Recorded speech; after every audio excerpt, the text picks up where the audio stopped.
Salam sejahtera untuk kita semua. Kami kelompok 4 akan membahas teori behaviorisme.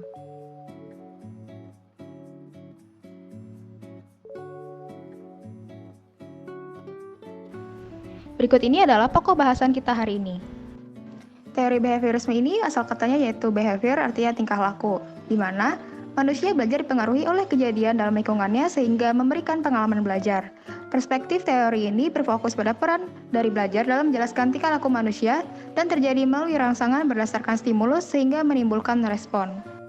Ciri-cirinya yaitu mementingkan pengaruh lingkungan, peranan reaksi, mekanisme terbentuknya hasil belajar, hubungan sebab-akibat, pembentukan kebiasaan, serta trial dan error.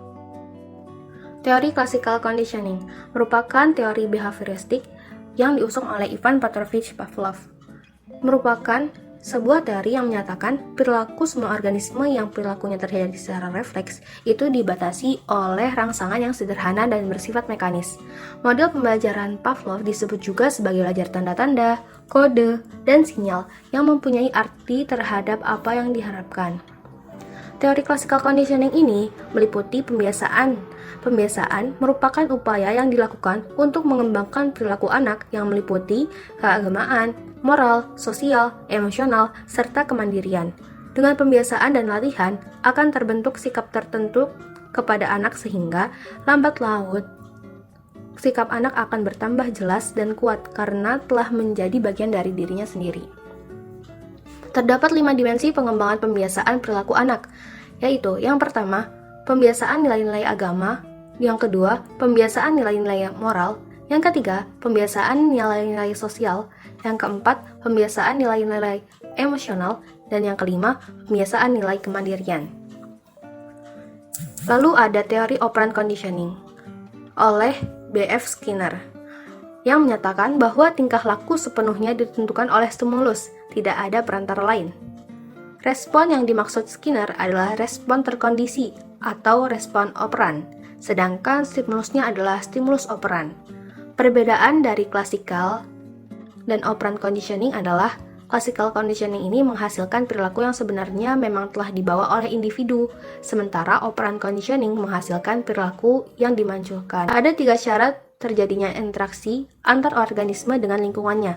Yang pertama, ketika respon terjadi, yang kedua, respon itu sendiri, dan yang ketiga, konsekuensi penguatan respon. Yang ketiga ada teori koneksionisme yang diusung oleh Edward Lee Thorndike. Thorndike adalah seorang pendidik dan sekaligus psikolog berkebangsaan Amerika. Menurutnya, belajar merupakan proses interaksi antara stimulus, dalam kurung S, yang merupakan berupa pikiran, perasaan, atau gerakan dan respon, yang disimbolkan dengan huruf R, yang juga berupa pikiran, perasaan, atau gerakan. Perilaku ditentukan secara refleks oleh stimulus yang ada di lingkungan dan bukan oleh pikiran yang tidak sadar. Perkembangan classical conditioning. Perkembangan classical conditioning ini didasarkan pada sebuah percobaan oleh Pavlov di mana menggunakan anjingnya. Anjing tersebut diberikan stimulus bersyarat dalam bentuk lonceng bersamaan dengan stimulus tak bersyarat, yaitu daging. Hasil akhir dari percobaan Pavlov adalah terbentuknya suatu tingkah laku baru dari anjing setelah percobaan, yaitu meneteskan air liur ketika mendengar lonceng.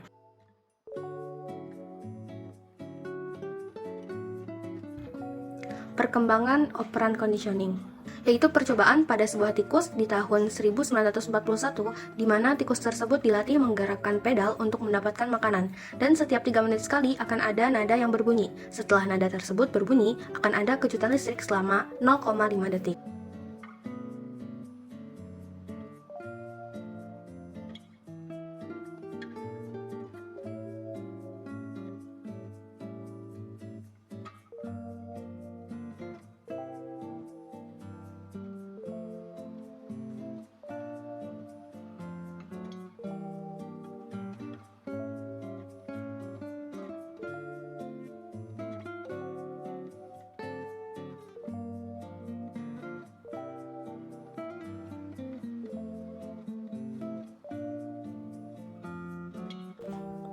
Operant conditioning ini merupakan salah satu perkembangan dari teori classical conditioning.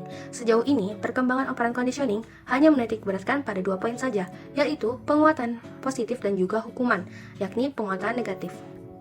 Penguatan positif memiliki prinsip respon diikuti dengan stimulus pendukung dalam kurung reward, yang dapat berupa hadiah, penghargaan, maupun gestur seperti senyuman, acungan jempol, maupun tepuk tangan. Sementara penguatan negatif memiliki prinsip respon diikuti dengan menghilangnya stimulus. Contoh penguatan negatif adalah menggelengkan kepala, ekspresi wajah yang tidak senang, dan memberikan tugas tambahan. Selanjutnya ada hukuman. Bila ada suatu kesalahan, untuk menekankan adanya suatu konsekuensi dari kesalahan tersebut, maka hadirlah hukuman. Sebenarnya, hukuman sendiri hanya untuk menekan perilaku secara sementara. Untuk jangka panjang sendiri, hukuman tidak akan berjalan efektif, karena kebiasaan tidak akan hilang hanya dengan hukuman. Semoga video pembelajaran kami bermanfaat. Mohon maaf atas kekurangannya dan sampai jumpa.